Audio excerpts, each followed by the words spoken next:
ಹರೇ ಶ್ರೀನಿವಾಸ, ಹೇಗಿದ್ದೀರಾ? ಇವತ್ತು ಒಂದು ನಮ್ಮ ತುಳು ಶಿವಳ್ಳಿ ಬ್ರಾಹ್ಮಣರ ಅಡುಗೆ ತೊಗೊಂಬಂದಿದ್ದೀನಿ. ನೋಡೋಣ. ಫಸ್ಟು ಕುಂಬಳಕಾಯಿನ ಇದು ಅರಿಶಿನ ಹಾಕಿ ಕಟ್ ಮಾಡಿಟ್ಟಿದ್ದೀನಿ, ಇದು ಬೋಳು ಹುಳಿಗೆ. ಆನಂತರ ಬಾಳೆಕಾಯಿನ ಕಟ್ ಮಾಡಿಟ್ಟಿದ್ದೀನಿ ಪಲ್ಯಕ್ಕೆ. ಆನಂತರ ಬೇಳೆನ ಬೇಯಕ್ಕಿಟ್ಟಿದ್ದೀನಿ, ಕಾಣ್ಬೋದು. ಬೇಳೆ ಮತ್ತು ಕಾಳು, ಕಡಲೆಕಾಳು ನೆನೆಸಿದ್ದು. ಆನಂತರ ಖರ್ಜೂರ ಇದೆಯಲ್ಲ, ಖರ್ಜೂರನ ಬೀಜ ತೆಗೆದಿಟ್ಟಿದ್ದೀನಿ. ಇದನ್ನ ಸ್ವಲ್ಪ ನೀರಲ್ಲಿ ತೊಳ್ಕೊಂಡು ಬಿಸಿನಲ್ಲೇ ಹಾಕಿ ಸ್ವಲ್ಪ ಪಾಯಸ ಮಾಡೋಣ ಅಂತ. ಖರ್ಜೂರ ಪಾಯಸ ನಿಮಗೆ ಗೊತ್ತಿರ್ಬೋದು, ತುಂಬಾ ಚೆನ್ನಾಗಿ ಬರುತ್ತೆ. ನಾನು ತೆಂಗಿನಕಾಯಿ ಹಾಲು ಹಾಕಿ ಮಾಡ್ತಾಯಿದ್ದೀನಿ ನೋಡಿ. ಆನಂತರ ಫಸ್ಟಿಗೆ ಎಲ್ಲದಕ್ಕೂ ಒಂದು ಆಗುವಂಥ ಒಂದು ಒಗ್ಗರಣೆ ಮಾಡೋಣ. ಉದ್ದಿನಬೇಳೆ ಒಂದು 3-4 ಚಮಚ ಉದ್ದಿನಬೇಳೆ, ಸಾಸಿವೆ ಒಂದು 3 ಚಮಚ. ಆನಂತರ ನೋಡಿ, ಸಾಸಿವೆ ಹಾಕಿದ್ದೀನಿ, ಕರಿಬೇವಿನ ಸೊಪ್ಪು, ಕೆಂಪು ಮೆಣಸು, ಇಂಗು ಹಾಕಿ ನಾನು ಒಗ್ಗರಣೆ ಮಾಡಿಟ್ಕೊಂಡಿದ್ದೀನಿ. ತುಂಬಾ ಒಗ್ಗರಣೆ ನೋಡ್ಬೋದು. ಅದು ಒಂದು ಅರ್ಧ ಕೆಂಪು ಆದ ತಕ್ಷಣ ಅದಕ್ಕೆ ಕೆಂಪು ಮೆಣಸು, ಕರಿಬೇವಿನ ಸೊಪ್ಪು, ಇಂಗು ಹಾಕ್ಕೊಂಡು ತೆಗೆದಿಟ್ಕೊಳ್ಳಿ.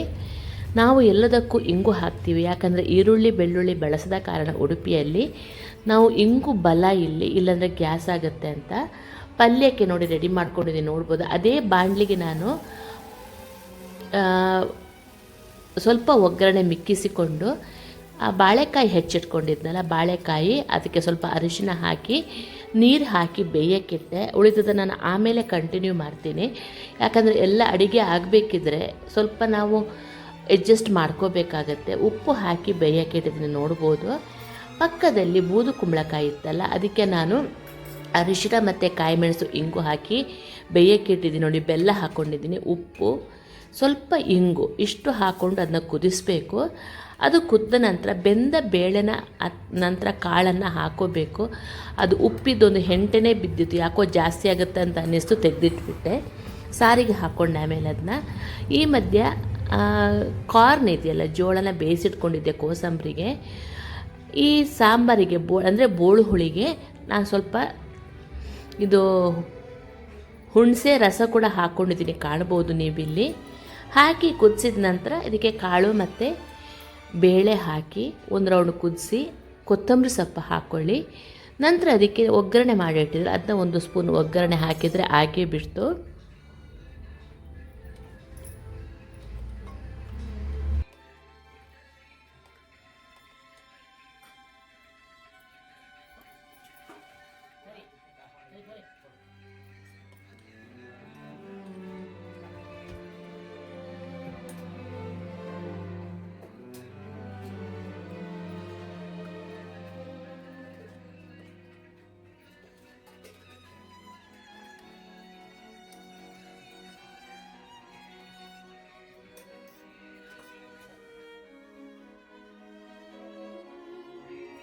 ಆನಂತರ ನೋಡಿ, ಸಾರಿಗೆ ಹುಣಸೆ ಹಣ್ಣು ರಸ ಹಾಕಿದ್ದೀನಿ, ಕಾಯಿ ಮೆಣಸು ಹಾಕಿದ್ದೀನಿ.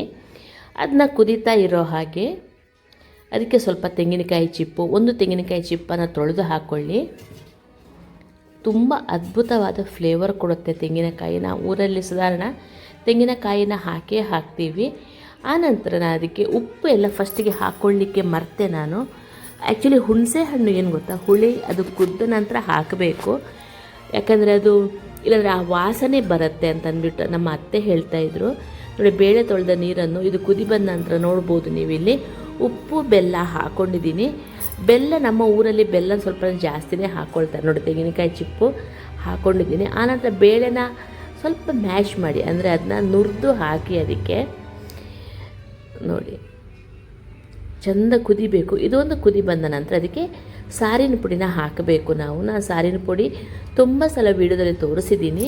ಸ್ವಲ್ಪ ಕುದಿಬೇಕಿದ್ರೆ ಏನು ಗೊತ್ತಾ, ತೆಂಗಿನ ಎಣ್ಣೆ ಹಾಕ್ಕೊಳ್ಳಿ ನೀವು, ಸ್ವಲ್ಪ ಇಲ್ಲ ತೆಂಗಿನ ತುರಿ 1 ಸ್ಪೂನಷ್ಟು ಹಾಕ್ಕೊಂಡ್ರೆ ತುಂಬಾ ಚೆನ್ನಾಗಿ ಬರುತ್ತೆ ನೋಡಿ. ಉಪ್ಪು ಮರ್ತೋಯ್ತು ಅಂತಂದ್ಬಿಟ್ಟು ಹಾಕಿದೆ, ದೇವ್ರ ಹತ್ರ ಕೇಳ್ಕೊಂಡು ಹಾಕಿದ್ನಲ್ಲೋ ಅಂತ ಮರ್ತು ಬಿಟ್ಟಿದ್ದೆ ನಾನು.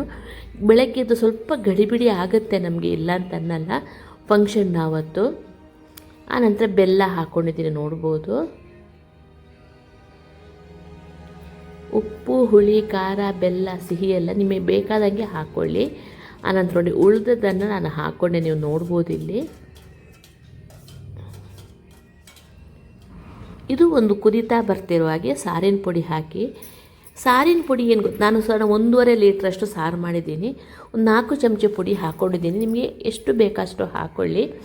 ಏನು ಗೊತ್ತಾ, ಸಾರು ಒಂದು ಸಲ ಬೆಳಗ್ಗೆ ಬೇಗ ಮಾಡಿಟ್ರು ಅಂತಂದರೆ ಪುನಃ ಬಡಿಸ್ಲಿಕ್ಕೆ ಆಗ ಒಂದು ಅರ್ಧ ಗಂಟೆ ಉಂಟು ಅನ್ಬೇಕಾದ್ರೆ ಒಂದು ಸಿಮ್ಮಲ್ಲಿಟ್ಟು ಚೆಂದ ಕುದಿಸ್ಕೊಳ್ಳಿ. ಆವಾಗ ಒಳ್ಳೆ ಘಮ ಬಿಡುತ್ತೆ.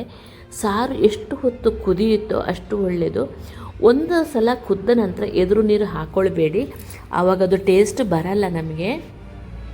ಅಷ್ಟೊತ್ತಿಗೆ ನೋಡಿ, ಇಲ್ಲಿ ಪಲ್ಯ ಮಾಡಿ ಬೇಯಕ್ಕೆ ಇಟ್ಟಿದ್ನಲ್ಲ ಅದು ಆಗಿಬಿಡ್ತು ನೋಡಿ, ಬೆಂದಿದೆ ಅದು. ಅದಕ್ಕೆ ಈಗ ಸ್ವಲ್ಪ ಏನು ಗೊತ್ತಾ, ಬೆಲ್ಲ, ಜೀರಿಗೆ ಪುಡಿ, ಖಾರದ ಪುಡಿ, ಮನೆಯಲ್ಲೇ ಮಾಡಿದ ಖಾರದ ಪುಡಿ ಇತ್ತು, ಅದನ್ನ ಹಾಕ್ಕೊಂಡೆ ನಾನು. ಹಾಕ್ಕೊಂಡು ಸ್ವಲ್ಪ ಮುಚ್ಚಿಡಬೇಕು. ಮುಚ್ಚಿಟ್ಟು ನಂತರ ಇದನ್ನ ಹಾಕ್ಕೊಂಡ್ರು ನಡೆಯುತ್ತೆ, ಒಟ್ಟಿಗೆ ಹಾಕ್ಕೊಂಡು ನಡೆಯುತ್ತೆ. ನೋಡ್ಬೋದು ನೀವು. ಮರ್ತು ಬಿಟ್ಟು ಮಿಕ್ಸ್ ಮಾಡಲಿಕ್ಕೆ ಮರ್ತು ಬಿಟ್ಟಿದ್ದಕ್ಕೆ ಪುನಃ ಮಿಕ್ಸ್ ಮಾಡಿದೆ, ನೋಡ್ಬೋದು ಇಲ್ಲಿ. ಇದಕ್ಕೆ 2-3 ನಾವು ಬಾಳೆಕಾಯಿ 2-3 ನಮೂನೆ ಬಾಳೆಕಾಯಿ ಪಲ್ಯ ಮಾಡ್ತೀವಿ ನಾವು ನೋಡಿ. ಜೀರಿಗೆ ಪುಡಿ ಮತ್ತು ಖಾರದ ಪುಡಿ ಹಾಕಿ ಮಾಡಿದಂತಹ ಪಲ್ಯ ಇದು. ತುಂಬ ಜಾಸ್ತಿ ಮಸಾಲೆ ಯಾವುದಕ್ಕೂ ಹಾಕಬಾರ್ದು, ಅತಿ ಅಂತ ಅನಿಸ್ಬಿಡತ್ತೆ. ಬದ್ದ ಡಬ್ಬದಲ್ಲಿದ್ದ ಮಸಾಲೆ ಎಲ್ಲ ಹಾಕಬಾರ್ದು. ಅದರ ಒರಿಜಿನಲ್ ಫ್ಲೇವರ್ ಉಂಟು ನೋಡಿ, ಈಗ ಬಾಳೆಕಾಯಿಗಾಗಲಿ ಅದರದ್ದೇ ಆದ ಫ್ಲೇವರ್ ಇರುತ್ತೆ, ಅದು ಹೊರಟೋಗಿಬಿಡತ್ತೆ ನೋಡಿ. ಪಲ್ಯ ರೆಡಿ ಆಗಿಬಿಡ್ತು.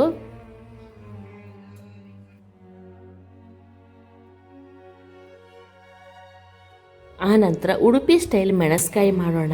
ಫಸ್ಟ್ ಮೆಣಸ್ಕಾಯಿಗೆ ನೋಡಿ, 1 ಚಮಚ ಉದ್ದಿನಬೇಳೆ, 1 ಚಮಚ ಕಡಲೆಬೇಳೆ, ಅರ್ಧ ಚಮಚ ಕೊತ್ತಂಬರಿ, ಇದನ್ನ ಹಾಕ್ಕೊಂಡು ಹುರ್ಕೊಳ್ಳಿ. ಅದು ಕೆಂಪಾದ ತಕ್ಷಣ ಎಳ್ಳನ್ನು ನಾನು ಹುರಿದು ಇಟ್ಕೊಂಡಿದ್ದೆ. ಎಳ್ಳಿಗೆ ಎಣ್ಣೆ ಹಾಕಿ ಹುರಿಬಾರ್ದು, ಅದಕ್ಕೆ ಹುರಿದು ಇಟ್ಕೊಂಡಿದ್ದೆ.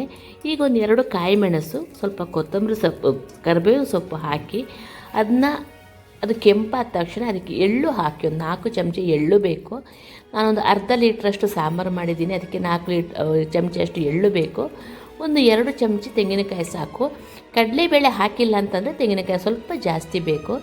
ಆನಂತರ ಅದೇ ಬಾಣಲೆ ಸ್ವಲ್ಪ ನೆಲಗಡಲೆ ಹುರಿದಿಟ್ಕೊಂಡೆ, ಇದು ಚಿತ್ರಾನ್ನಕ್ಕೆ. ಆನಂತರ ಮೆಣಸ್ಕಾಯಿಗೆ, ಸ್ವಲ್ಪ ಮೆಣಸ್ಕಾಯಿಗೆ ನೆಲಗಡಲೆ ಅಥವಾ ನಿಮ್ಮದು ಶೇಂಗಾ ಅಂತಿರಲ್ವ ಹಾಕಿದರೆ ತುಂಬಾ ಚೆನ್ನಾಗಿ ಬರುತ್ತೆ. ಅದು ಒಂದು ಬಾಯಿಗೆ ಸಿಕ್ಕಬೇಕು, ತುಂಬ ಒಂದು ಅದ್ಭುತವಾದ ಒಂದು ಅನುಭವ ಕೊಡುತ್ತೆ ನೋಡಿ. ಆನಂತರ ಅದೇ ಬಾಣಲಿಗೆ ಸ್ವಲ್ಪ ಎಣ್ಣೆ ಹಾಕ್ಕೊಂಡು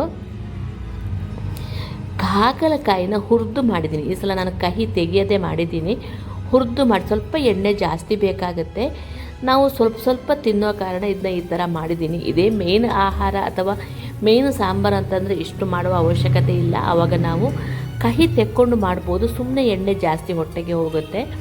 ನೀಟಾಗಿ ಬ್ರೌನ್ ಆಗೋ ತನಕ ಫ್ರೈ ಮಾಡಿ. ನಾನು ಇದಕ್ಕೆ ದೊಣ್ಣೆ ಮೆಣಸು ಹಾಕ್ಕೊಂಡಿದ್ದೆ, ಎಡಿಟ್ ಆಗಬೇಕಿರೋದೆಲ್ಲ ಹೊರಟೋಗ್ಬಿಟ್ಟಿದೆ. ಒಂದು ಚಿಕ್ಕ ದೊಣ್ಣೆ ಮೆಣಸನ್ನು ಕೂಡ ಇದಕ್ಕೆ ಹಾಕ್ಕೊಂಡಿದ್ದೀನಿ, ಅದು ತುಂಬ ಚೆಂದ ಆಗುತ್ತೆ. ಅದು ನೀವು ನೋಡ್ಬೋದಿಲ್ಲ ಆ ದೊಣ್ಣೆ ಮೆಣಸನ್ನು.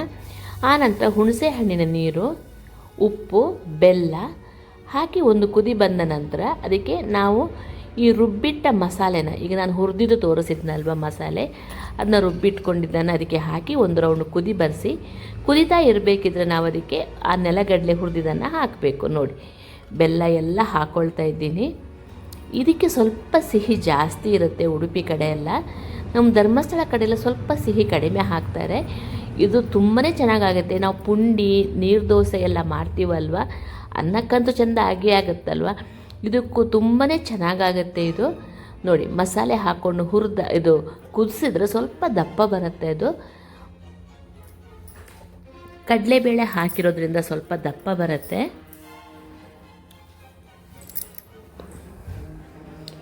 ನಮ್ಮ ಉಡುಪಿಯಲ್ಲಿ ಏನು ಗೊತ್ತಾ, ಒಂದು ಉಪ್ಪು, ಉಪ್ಪಿನಕಾಯಿ, ಚಟ್ನಿ, ಕೋಸಂಬರಿ, 2 ನಮೂನೆ ಪಲ್ಯ, 2 ನಮೂನೆ ಕೋಸಂಬರಿ ಇರುತ್ತೆ, ಚಿತ್ರಾನ್ನ, ಇದು ನಾರ್ಮಲಾಗಿ ನಾವು ಮಾಡುವಂಥದ್ದು. ಆಮೇಲೆ ತಂಬುಳಿ, ಸಾರು, ಸಾಂಬಾರು, ಮೆಣಸ್ಕಾಯಿ, ಮಜ್ಜಿಗೆ ಹುಳಿ ಅಥವಾ ತಂಬುಳಿ ಒಂದು ಮಾಡ್ತೀವಿ.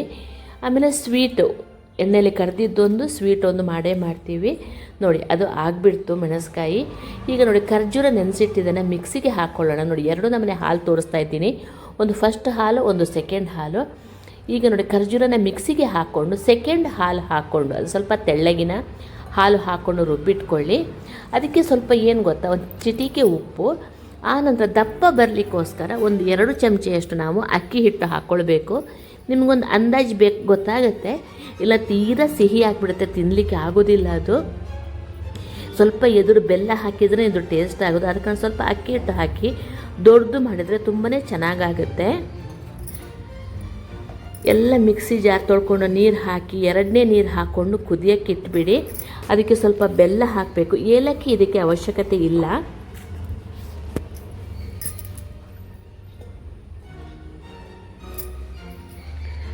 ನೋಡಿ, ಎರಡನೇ ನೀರೆಲ್ಲ ಹಾಕಿ ನೀಟಾಗಿ ಕುದಿಯೋಕ್ಕೆ ಇಟ್ಟಿದ್ದೀನಿ, ಕಾಣ್ಬೋದು.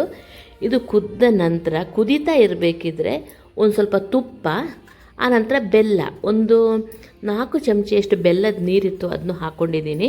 ಸಿಹಿ ಎಷ್ಟು ಅನುಗುಣವಾಗಿ ಅದಕ್ಕೆ ತಕ್ಕಂತೆ ಹಾಕ್ಕೊಳ್ಳಿ. ತುಪ್ಪ ಹಾಕೋದು ಮಾತ್ರ ಮರಿಬೇಡಿ, ತುಂಬಾ ಚೆನ್ನಾಗಾಗುತ್ತೆ ಅದಕ್ಕೆ.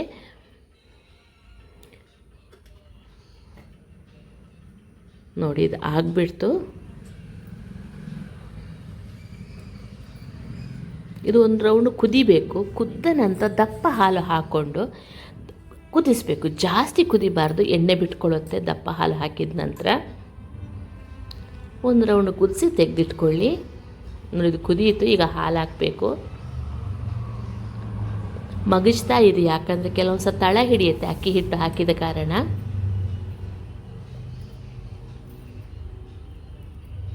ಸ್ವಲ್ಪ ಗೋಡಂಬಿ, ಸ್ವಲ್ಪ ದ್ರಾಕ್ಷಿ ಹಾಕ್ಕೊಂಡಿದ್ದೀನಿ, ಕಾಣ್ಬೋದು. ಒಂದು ಕುದಿ ಬಂದರೆ ಪಾಯಸ ರೆಡಿ.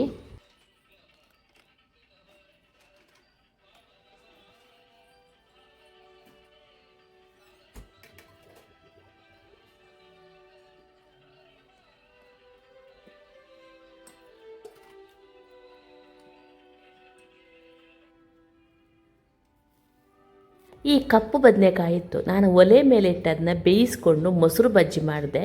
ಪಕ್ಕದಲ್ಲಿ ಅನ್ನ ಆಗಿತ್ತು, ನೋಡ್ಬೋದು ನೀವು ಇದನ್ನ. ಏನು ಗೊತ್ತಾ, ಸ್ವಲ್ಪ ಎಣ್ಣೆ ಸುತ್ತ ಹಚ್ಚಿ ಆನಂತರ ಅದನ್ನ ಹೀಗೆ ಸ್ಟವ್ ಮೇಲೆ ಇಟ್ಟು ಬೇಯಿಸ್ಕೊಳ್ಬೇಕು. ತುಂಬ ಮೆತ್ತಗಾಗತ್ತೆ, ಬೆಂದಿದ್ದು ಗೊತ್ತಾಗುತ್ತೆ ನಿಮಗೆ. ನೋಡಿ ಹೆಂಗೆ. ಆನಂತರ ನಾನು ಚಟ್ನಿಗೆ ರೆಡಿ ಮಾಡಿಕೊಂಡೆ, ನೋಡ್ಬೋದು. ತಿಮರೆ ಚಟ್ನಿನ ಸ್ವಲ್ಪ ಒಗ್ಗರಣೆ ಅದನ್ನೂ ಹಾಕ್ಕೊಳ್ಳಿ.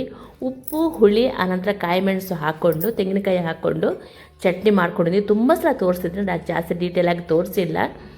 ಕಾಯಿ ಮೆಣಸು ಮರ್ತಿದ್ದೆ, ನೋಡಿ ಕಾಯಿ ಮೆಣಸು ಹಾಕ್ಕೊಂಡೆ. ಚಟ್ನಿನೂ ಆಗಿಬಿಡುತ್ತೆ. ಇದಕ್ಕೆ ಒಂದೆಲೆಗ ಅಥವಾ ತಿಮರೆ ಚಟ್ನಿ ತುಂಬ ವಿಶೇಷ. ನಾವು ಮಾಸಿಕ ಮಾಡಬೇಕಿದ್ರೆ, ನಮ್ಮ ಅತ್ತೆದು ನಿನ್ನ 6ನೇ ತಿಂಗಳದ ಮಾಸಿಕ ಇತ್ತು, ನೋಡ್ಬೋದು. ಆನಂತರ ಅಪ್ಪಕ್ಕೆ ರೆಡಿ ಮಾಡಿಕೊಂಡೆ, ನೋಡ್ಬೋದು. ಬಾಳೆಹಣ್ಣಿನ ಅಕ್ಕಿ ಹಿಟ್ಟು ಹಾಕಿ ಮಾಡಿದ್ದೀನಿ. ಈ ಸಲ 3 ಬಾಳೆಹಣ್ಣು ತಗೊಂಡಿದ್ದೆ, ನೋಡ್ಬೋದು. ಅದಕ್ಕೆ ಈ ಸಲ ಏಲಕ್ಕಿ ಹಾಕಿ ಮಾಡಿದ್ದೀನಿ. ಯಾವತ್ತೊಂದು ಸಲ ಏಲಕ್ಕಿ ಹಾಕಿ ಮಾಡ್ತೀನಿ ನಾನು. ಒಂದು ಡಿಫ್ರೆಂಟ್ ಟೇಸ್ಟ್ ಇರುತ್ತೆ. ಅದನ್ನ ಇದು ಮಾಡಿದ ನಂತರ ನೋಡಿ, ಅದಕ್ಕೆ ಸ್ವಲ್ಪ ಬೆಲ್ಲ, ಒಂದು ಚಿಟಿಕೆ ಉಪ್ಪು, ಆನಂತರ ತೆಂಗಿನಕಾಯಿ ಹಾಲು ತೆಗೆದು ಚರಟೆ ಇರುತ್ತಲ್ವ ಅದನ್ನೂ ಹಾಕ್ಕೊಳ್ಳಿ. ಆಮೇಲೆ ಮಾಮೂಲು ತೆಂಗಿನಕಾಯಿ ಸ್ವಲ್ಪ, ಅದು ಚರಟೆ ಹಾಕಿದರೆ ಏನಾಗುತ್ತೆ ಗೊತ್ತಾ, ಸ್ಮೂತ್ ಬರುತ್ತೆ ಸ್ವಲ್ಪ ನಿಮಗೆ. ಚಿಟಿಕೆ ಉಪ್ಪು, ಬೆಲ್ಲ, ಏಲಕ್ಕಿ ಇಷ್ಟು ಹಾಕ್ಕೊಂಡು ನುಣ್ಣಗೆ ರುಬ್ಕೊಂಡು ಎಷ್ಟು ಹಿಡಿಸುತ್ತೋ ಅಷ್ಟು ಅಕ್ಕಿ ಹಿಟ್ಟು ಹಾಕಿ ಕಲಿಸ್ಕೊಂಡು ಅಪ್ಪದ ಆಕಾರದಲ್ಲಿ, ಅಂದರೆ ರೌಂಡ್ ದುಂಡಕ್ಕೆಲ್ಲ ಬಿಟ್ಕೊಳ್ಳಿ. ನೋಡ್ಬೋದು, ಏಲಕ್ಕಿ ಹಾಕ್ತಾಯಿದ್ದೀನಿ. ಒಂದು ಏಲಕ್ಕಿ ಸಾಕಾಗುತ್ತೆ. ನಾನೊಂದು 50 ಅಪ್ಪ ಮಾಡಿದ್ನೇನೋ ಅಷ್ಟು ಸಾಕಾಗುತ್ತೆ. 3 ಬಾಳೆಹಣ್ಣಿಗೆ ಮತ್ತಿನ್ನೆಷ್ಟಾಗುತ್ತೆ ನೋಡಿ. ಆನಂತರ ನೋಡಿ, ನುಣ್ಣಗೆ ರುಬ್ಕೊಳ್ಬೇಕಿದ್ನ. ಅಕ್ಕಿ ಹಿಟ್ಟು ನಾನು ಮೊನ್ನೆ ಏನು ಮಾಡಿದೆ, ರೇಷನ್ ಅಕ್ಕಿ ಸಿಕ್ಕಿದ್ದಂಗೆ ಅದನ್ನ ತೊಳೆದು ಹಿಟ್ಟು ಮಾಡಿ ಇಟ್ಸ್ಕೊಂಡಿದ್ದೆ. ಇಲ್ಲಾಂದ್ರೆ ನನಗೆ ಆ ಅಕ್ಕಿ ಹಿಟ್ಟು ಹಾಕ್ಲಿಕ್ಕೆ ಯಾಕೋ ಮನಸ್ಸೇ ಆಗೋದಿಲ್ಲ, ಅಂಗಡಿಯಿಂದ ತಂದಿದ್ದೆಲ್ಲ. ನೋಡಿ, ಆ ಅಕ್ಕಿ ಹಿಟ್ಟನ್ನು ಹಾಕಿ ಬೇಕಾದಷ್ಟು ಹಾಕಿ ಅಪ್ಪ ಥರ ಬಿಟ್ಕೋತಾ ಬನ್ನಿ.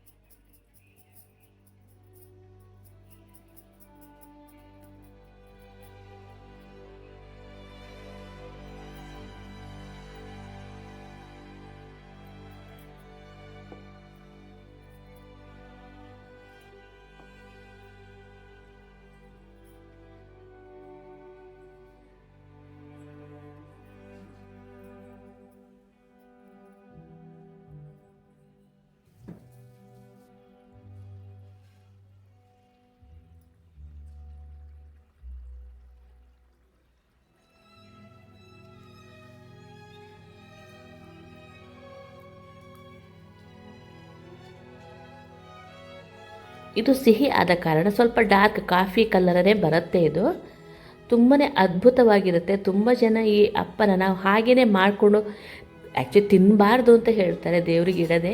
ಅಟ್ಲೀಸ್ಟ್ ದೇವ್ರಿಗೆ ಇಟ್ಟು ನಮಸ್ಕಾರ ಮಾಡಿ ಅದು ತಿನ್ಬೋದು. ಈ ಚಿಕ್ಕ ಮಕ್ಕಳಿಗೆಲ್ಲ ತುಂಬ ಇಷ್ಟ ಆಗಿದೆ. ಇದಕ್ಕೆ ಜೇನುತುಪ್ಪ ಸರ್ವ್ ಮಾಡಿಕೊಂಡು ತಿಂತಾರೆ. ನೋಡಿ, ಇದು ಬದನೆಕಾಯಿ ಇದೆಯಲ್ಲ, ಎಗ್ ಫ್ರೂಟು ಅಂತಲೇ ಹೇಳ್ತಾರೆ ಇದಕ್ಕೆ. ಇದರ ಸಿಪ್ಪೆ ತಗೊಳಕ್ಕೆ ಬರುತ್ತೆ. ಅದನ್ನ ಬೇಯಿಸಿಬಿಟ್ಟು ಮುಚ್ಚಿ ತೆಗೆದಿಟ್ಕೊಳ್ಬೇಕು ಅಷ್ಟೇ. ಸಿಪ್ಪೆ ತೆಗೆದು ನೋಡಿ, ಅದನ್ನ ನೀಟಾಗಿ ಸ್ಮ್ಯಾಶ್ ಮಾಡ್ಕೊಳ್ಳಿ. ನೋಡಿ, ಆನಂತರ ಅದಕ್ಕೆ ನಾನೇನು ಗೊತ್ತಾ, ಅಪ್ಪ ಮಾಡ್ತಾ ಇರಬೇಕು ನಡುವಲ್ಲಿ ಈ ಕೆಲಸ ಮಾಡ್ಕೊಂಡು ಬಿಟ್ಟಿದ್ದೀನಿ, ನೋಡ್ಬೋದು. ಅದಕ್ಕೆ ಕೊತ್ತಂಬರಿ ಸೊಪ್ಪು, ಬೇಕಂದರೆ ಕಾಯಿ ಮೆಣಸು, ನಾನು ಕಾಯಿ ಮೆಣಸು ಹಾಕ್ಕೊಂಡಿರಲಿಲ್ಲ, ಉಪ್ಪು, ಆಮೇಲೆ ಮೊಸರು, ಹುಳಿ ಮೊಸರು ಇದ್ದರೆ ಒಳ್ಳೆಯದಾಗತ್ತೆ. ನೋಡಿ, ಅಷ್ಟೊತ್ತಿಗೆ ಅಪ್ಪನೂ ಆಗಿಬಿಡ್ತೀವಿ ಸೈಡಿಂದ. ಒಂದು ಕಾಫಿ ಕಲರ್ ಬರುತ್ತೆ, ನೋಡ್ಬೋದು ನೀವಿಲ್ಲಿ, ಕಾಫಿ ಪುಡಿ ಕಲರು. ಇದಾದ ನಂತರ ನಾನು ನೋಡಿ ಈ ಕಡೆ ಬಂದೆ, ಮೊಸರು ಬಜ್ಜಿ ಕಡೆ. ಮೊಸರು ಬಜ್ಜಿ ಅಥವಾ ತಂಬುಳಿ, ತಂಬುಳಿ ಬದಲಿಗೆ ಇದನ್ನ ಮಾಡಿದೆ ನಾನು. ಕಾಯಿ ಮೆಣಸು ನಾನು ಬೇಕು ಅಂತಲೇ ಹಾಕ್ಕೊಂಡಿರಲಿಲ್ಲ. ನೋಡಿ, ಆನಂತರ ಅದಕ್ಕೆ ಮೊಸರು ಹಾಕಿ ಕಲಿಸ್ಕೊಳ್ಳಿ. ಮೊಸರು ಬಜ್ಜಿ ರೆಡಿಯಾಗಿಬಿಡುತ್ತೆ. ಆಮೇಲೆ ಒಂದು ಒಗ್ಗರಣೆ ಹಾಕಿದರೆ ಆಗಿಬಿಡ್ತು. ಒಗ್ಗರಣೆ ಅಂತೂ ಮಾಡಿಟ್ಕೊಂಡಿರ್ತೀವಲ್ವ, ಅದನ್ನೇ ಹಾಕ್ಕೊಂಡ್ರೆ ಸರಿ. ಇವತ್ತಿನ ಕೃಷ್ಣನ ಅಲಂಕಾರನೂ ಚೆನ್ನಾಗಾಗುತ್ತೆ. ನಾನು ಶಾರ್ಟ್ಸಲ್ಲಿ ಹಾಕ್ತೀನಿ, ನೋಡ್ಕೋತಾ ಬನ್ನಿ. ನೋಡಿ, ಒಗ್ಗರಣೆ ಹಾಕಿದರೆ ಆಗಿಬಿಡ್ತು. ಆನಂತರ ಮಸಾಲೆ ಮಜ್ಜಿಗೆ ಮಾಡಿದೆ, ನೋಡ್ಬೋದು. ನಂದಿನಿ ಮೊಸರು ತಗೊಂಡು, ಕಡ್ಗೋಲು ತಗೊಂಡು ಅದನ್ನ ಸ್ವಲ್ಪ ತೊಳೆದಂಗೆ ಮಾಡಿ, ಸ್ವಲ್ಪ ಎದುರು ನೀರು ಹಾಕಿ, ಕಾಯಿ ಮೆಣಸು ನಾನು ಇದಕ್ಕೂ ಹಾಕ್ಕೊಂಡಿಲ್ಲ, ಕಾಯಿ ಮೆಣಸು ಹಾಕ್ಕೊಂಡಿದ್ದೆ, ಕೊತ್ತಂಬರಿ ಸೊಪ್ಪು ಹಾಕ್ಕೊಂಡಿರಲಿಲ್ಲ. ಕಸ ಅಂತ ನನ್ನ ಮಗ ಒಂದು ಬೈತಾನೆ, ಅದಕ್ಕೆ ನಾನು ಹಾಕೋದೇ ಇಲ್ಲ ಅದನ್ನ. ನೋಡಿ, ಆನಂತರ ಶುಂಠಿ, ಉಪ್ಪು, ಇಂಗು, ನೆಕ್ಸ್ಟು ಒಗ್ಗರಣೆ, ಇಷ್ಟು ಹಾಕಿದರೆ ಮಸಾಲೆ ಮಜ್ಜಿಗೆ ರೆಡಿ. ನಿಮಗೆ ಬೇಕಂದರೆ ಕೊತ್ತಂಬರಿ ಸೊಪ್ಪು, ಕಾಯಿ ಮೆಣಸು, ಶುಂಠಿನ ಆ್ಯಕ್ಚುಲಿ ತುಂಬ ಜಜ್ಜಿ ಕೂಡ ಹಾಕ್ಬೋದು, ತುಂಬ ಅದ್ಭುತವಾಗಿ ಬರುತ್ತೆ. ನಂದಿನಿ ಮೊಸರುಗಂತಿದ್ದು ತುಂಬಾ ಆ ಥರ ಏನು ಗೊತ್ತಾ, ತುಂಬ ನೀರು ಇರೋದಿಲ್ಲ, ತೀರಾ ಗಟ್ಟಿನೂ ಇರೋದಿಲ್ಲ, ತುಂಬ ಚೆನ್ನಾಗಾಗುತ್ತೆ. ಇಷ್ಟು ಆಹಾರ ತಿಂದ ನಂತರ ಆ ಡೈಜೆಷನಿಗೆ ತುಂಬ ಹೆಲ್ಪ್ ಆಗುತ್ತೆ. ಆಗಿಬಿಡ್ತು, ನೋಡ್ಬೋದು. ಆನಂತರ ರವೆ ವಡೆ ಮಾಡಿದ್ದೀನಿ, ನೋಡ್ಬೋದು. ನಾನು ಚಿಕ್ಕ ಮೀಡಿಯಮ್ ರವೆ ಇರುತ್ತಲ್ಲ, ಇಡ್ಲಿ ರವೆ, ಅದನ್ನ ತಗೊಂಡಿದ್ದೆ, ನೋಡ್ಬೋದು. ಅದಕ್ಕೆ ಉಪ್ಪು, ಕೊತ್ತಂಬರಿ ಸೊಪ್ಪು, ಆನಂತರ ಬೈಂಡಿಂಗಿಗೆ ಒಂದು ಮೈದಾ ಹಾಕ್ಕೊಳ್ಳಿ, ಒಂದು ಕಾರ್ನ್ ಫ್ಲೋರ್ ಆದ್ರೆ ಹಾಕ್ಕೊಳ್ಳಿ. ನಾನೊಂದು 2 ಲೋಟೆ ಇದು ರವೆ ತಗೊಂಡಿದ್ದೀನಿ. ಅದಕ್ಕೊಂದು 2-2.5 ಚಮಚೆಯಷ್ಟು ಕಾರ್ನ್ ಫ್ಲೋರ್ ಹಾಕ್ಕೊಂಡು ಅದಕ್ಕೆ ಮಸಾಲೆ ಹಾಕ್ಕೊಳ್ಳೋಣ, ನೋಡ್ಬೋದು. ಆ ತೆಂಗಿನಕಾಯಿ ಚಿರಟ ನೋಡಿ, ಇದಕ್ಕೂ ಹಾಕ್ಕೊಂಡಿದ್ದೆ, ತುಂಬಾ ಚೆನ್ನಾಗಿ ಬಂದಿತ್ತು ವಡೆ. ನೋಡಿ, ಆನಂತರ ಅದಕ್ಕೆ ಕಾಯಿ ಮೆಣಸು, ಶುಂಠಿ, ನೋಡಿ, ಜೀರಿಗೆ, ಇಂಗು, ಉಪ್ಪು ಫಸ್ಟೇ ಹಾಕ್ಕೊಂಡಿದ್ದೀವಿ. ಕಾಯಿ ಮೆಣಸು, ಶುಂಠಿ, ಇಂಗು ಇದೆಲ್ಲ ಹಾಕ್ಕೊಳ್ಬೇಕು. ನೀವು ತಿನ್ನೋರಾದರೆ ಇದಕ್ಕೆ ಮಾಮೂಲು ದಿವಸಗಳೇ ಮಾಡೋದಾದರೆ ಈರುಳ್ಳಿ ಕೂಡ ಹಾಕ್ಕೊಳ್ಬೋದು, ತುಂಬಾ ಚೆನ್ನಾಗಿ ಬರುತ್ತೆ ಇದು. ನೋಡಿ, ಇದನ್ನ ಕಲಸಿ ಆನಂತರ ಮಜ್ಜಿಗೆ ಹಾಕ್ಕೊಂಡು ಕರೆಕ್ಟಾಗಿ ಕಲಿಸ್ಕೊಳ್ಳಿ. ಇದು ಚಕ ಅಂತ ಯಾರಾದ್ರು ನೆಂಟರು ಬಂದಾಗಲೂ ಪಕ್ಕದಲ್ಲಿ ಮಾಡ್ಬೋದು ನಾವು ಇದನ್ನ. ರವೆ ಮಜ್ಜಿಗೆ ಒಂದಿದ್ರೆ ಸಾಕು ಮನೆಯಲ್ಲಿ. ಇದಕ್ಕೆ ನಾವು ಸಾರು ಮಾಡ್ತೀವಲ್ವ, ಟೊಮೆಟೊ ಸಾರು ಆಗುತ್ತೆ, ನಾರ್ಮಲ್ ಸಾರು ಆಗುತ್ತೆ, ಹಾಕ್ಕೊಂಡು ತಿನ್ನಲಿಕ್ಕೂ ಚೆನ್ನಾಗಾಗತ್ತೆ. ಇದು ಹಾಕಿ ಒಂದು 5 ನಿಮಿಷ ಬಿಟ್ಟು ತಿನ್ನಬೇಕು, ತುಂಬಾ ಚೆನ್ನಾಗಿ ಬರುತ್ತೆ.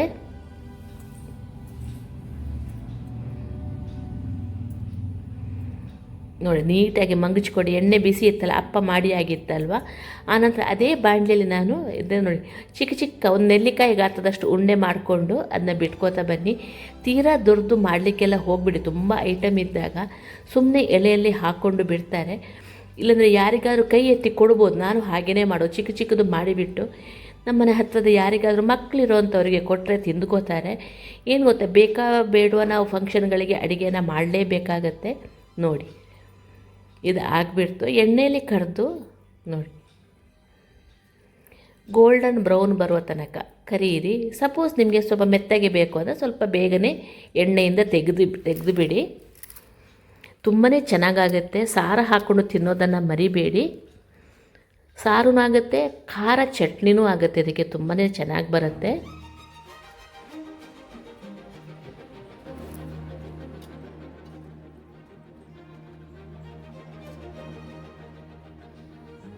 ನೋಡಿ, ಹಾಗೇ ಬಿಡ್ತು. ಇದು ಸ್ವಲ್ಪ ಕರೆದಿದ್ದು ಜಾಸ್ತಿ ಆಯಿತು ಅಂತ ಅನ್ನಿಸ್ತು ನನಗೆ. ಆನಂತರ ಬಾಕಿದನ್ನು ಸ್ವಲ್ಪ ಕಡಿಮೆನೇ ಕರ್ಕೊಂಡಿದ್ದೆ.